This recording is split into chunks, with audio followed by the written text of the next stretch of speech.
Fazendo esse adentro aqui só para um esclarecimento.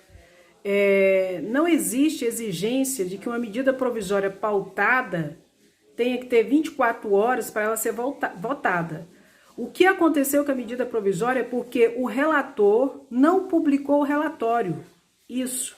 Aí eles fizeram um acordo para que só votar a medida provisória quando o relatório já tiver sido publicado com pelo menos 24 horas de antecedência. E o relatório não foi publicado.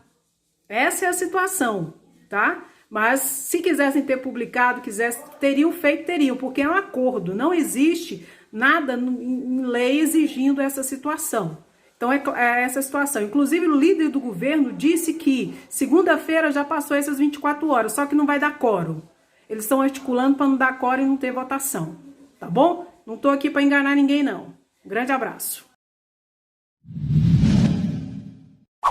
Olá, tudo bem com você? Eu vou trazer aqui para você a fala do deputado federal Kim Kataguiri. Isso mesmo, eu acho que é importante mostrar aqui para vocês o que ele disse na sessão da Câmara de Deputados Federais. Ele diz que Bolsonaro e o seu filho são vagabundos, quadrilheiros e corruptos.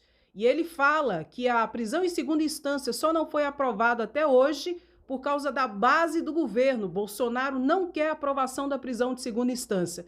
Tá com medo, né? Daqui a pouco ele e seus filhos vão ser presos assim que se perder o mandato. Essa aqui é a verdade, então estão com medo. Ele ainda falou que o auxílio emergencial seria de R$200, que só é 600 por causa da Câmara de Deputados Federais, e que se não foi votado a medida provisória 1000, foi porque ele segurou toda essa situação. Falou sobre o 13º do Bolsa Família, que o presidente da República também segurou essa situação. Eu sei que é importante que a gente veja, e mais do que isso, ele fez um desafio para o ministro da Justiça, dizendo que ele acabou de cometer um crime de calúnia contra o presidente da República e que ele quer ser processado e notificado sobre isso, que ele vai discutir e debater essa situação, porque ele tem provas de tudo isso. Então, infelizmente, é difícil, porque ser governado por vagabundo, quadrilheiro e corrupto, nós estamos perdidos. Essa que é a verdade. E veja o que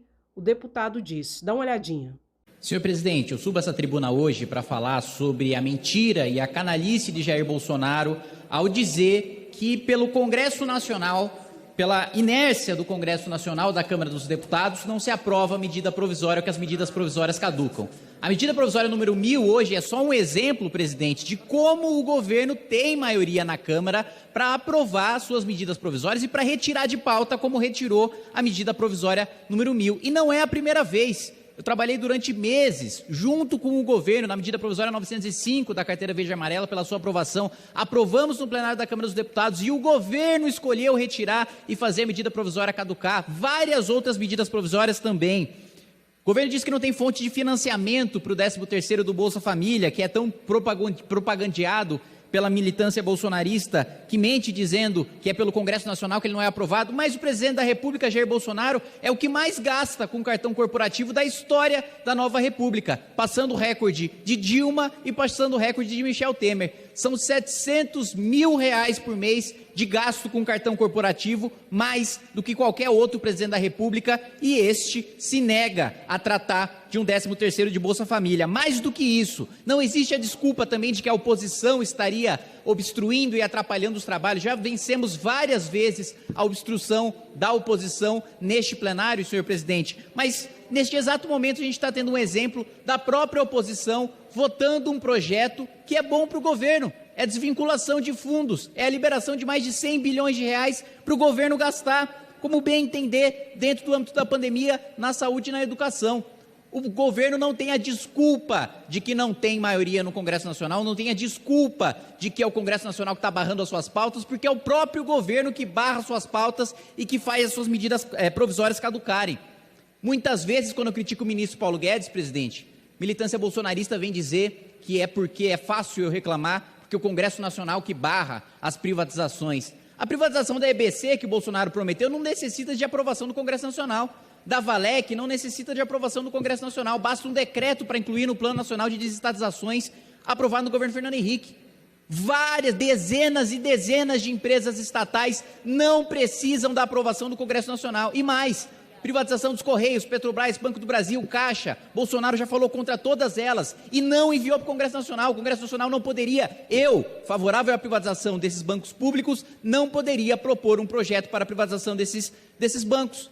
Necessita do governo e o governo não mandou. O governo não aprova reformas porque o Congresso barra as reformas. Como o Congresso barra as reformas? Paulo Guedes disse em 2019 que enviaria a reforma tributária na semana que vem. Essa semana que vem já dura mais de um ano, com 1/3 de reforma enviada. E sempre que ele fala dos outros 2/3 da reforma, ele fala de aumento de tributo, de tributação de PIX, de tributação de imposto, fala que o Brasil vai surpreender o mundo. Realmente, é surpreendente que acabou de sair uma tecnologia, a gente já vai sair taxando, quando nenhum outro país do mundo está taxando essa tecnologia. Reforma previdenciária, senhor presidente, o senhor sabe, mais do que qualquer um dentro dessa casa, como esse debate foi iniciado no governo Temer e como foi conduzido e aprovado pelo parlamento, apesar do presidente Jair Bolsonaro e apesar do Ministério da Economia. O presidente Jair Bolsonaro, a única vez que me pediu pessoalmente voto na reforma previdenciária foi para votar o destaque para tirar policial federal da reforma. A única vez que o presidente da República veio aqui até este parlamento para falar de reforma foi para desidratar a reforma do próprio governo, para atender a sua própria base. Prisão em segunda instância, porque o Congresso Nacional não vota, não aprova prisão em segunda instância. Os próprios deputados da base do governo operando dentro da comissão especial para ela não ser reinstalada e para a gente não votar a prisão em segunda instância. Os próprios deputados, PP, PL, atuando, operando dentro da comissão da qual eu faço parte, da prisão em segunda instância, para que ela não seja pautada, para que ela não seja votada. Auxílio emergencial, que o Bolsonaro adora dizer que é o grande autor, é o grande pai, sequer mandou projeto para o Congresso Nacional. Havia um projeto no Congresso Nacional que o governo apoiava para o auxílio de R$200, o próprio governo não mandou projeto nenhum e nós aumentamos o valor e nós garantimos o pagamento do auxílio. Querendo ou não, nós somos um país presidencialista. Eu, pessoalmente, sou parlamentarista. Eu acho que nós deveríamos ter um primeiro-ministro. Eu acho que o presidente da República deveria ser o equivalente ao Itamaraty, representante-chefe de Estado. Mas nós estamos num país presidencialista. É o presidente que lidera, é o presidente que pauta as reformas do país, é o presidente que guia, que dá o tom das reformas ou não reformas do país. E o presidente da República, como já deixou muito claro, aliás, no seu discurso no CEASGESP, não tem o menor interesse de pautar qualquer tipo de reforma ou de privatização. Ainda diz, e eu já escutei muito isso, senhor presidente, mas o que está barrando tudo é o DEM, é o Centrão, são os partidos que estão lá querendo só o fisiologismo e o Bolsonaro é uma vítima das presidências da Câmara dos Deputados e do Congresso Nacional. O presidente da República disse essa semana que o presidente Davi Alcolumbre assume o ministério que ele quiser. Peraí, não eram grandes inimigos? O presidente da República não era vítima? Como agora o presidente do Senado vai virar ministro? Sempre fez enfrentamento ao Supremo Tribunal Federal. Agora disse que se estivesse no lugar do ministro Cássio Nunes, votaria a favor do Lula da mesma maneira que o ministro que ele acabou de indicar votou. Olha só que coincidência. Mais do que isso, e para finalizar, senhor presidente, durante os últimos meses, eu fui obrigado a escutar de militância bolsonarista que seria o fim do Movimento Brasil Livre, que seria o fim de todos aqueles da direita traidora que se colocaram contra o presidente Jair Bolsonaro. Mas o que a gente viu na eleição de 2020 foi o MBL aumentando na cidade de São Paulo, número de vereadores de 1 para 3 e os bolsonaristas não elegendo ninguém. Ninguém, senhor presidente, na cidade de São Paulo, 0 indicado pelo presidente da República. O presidente só faz alianças não para aprovar qualquer reforma ou privatização. Ele faz aliança para proteger o filho quadrilheiro, corrupto e vagabundo. E eu quero que fique registrado que não só o filho, mas o presidente da República são quadrilheiros, corruptos e vagabundos. Atenção, ministro da Justiça, eu desafio Vossa Excelência, eu estou cometendo agora um crime contra a honra do presidente da República, que fique registrado nos anais da casa. Vagabundo, corrupto e quadrilheiro. Se tiver coragem, me processa que a gente vai discutir o mérito de cada uma dessas 3 acusações que eu faço ao presidente da República e ao filho do presidente da República no tribunal. Obrigado, presidente.